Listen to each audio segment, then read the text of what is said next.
ऋषिकेश में गंगा जी के किनारे एक संत रहा करते थे।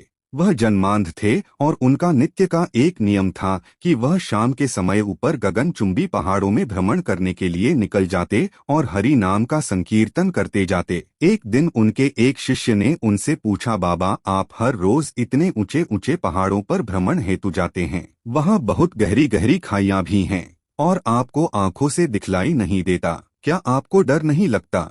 अगर कभी पाँव लड़खड़ा गए तो? बाबा ने कुछ नहीं कहा और शाम के समय शिष्य को साथ ले चले।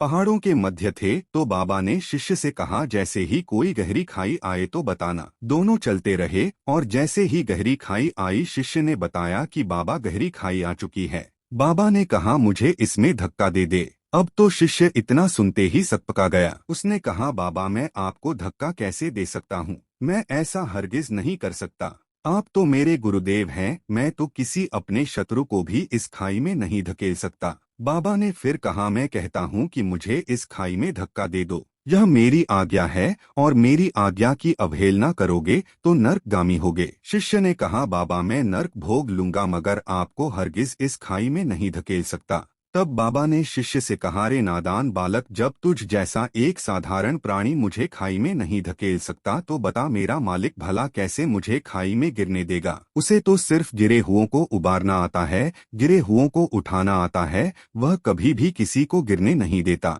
वह पल पल हमारे साथ है, बस हमें विश्वास रखना होगा उस पर।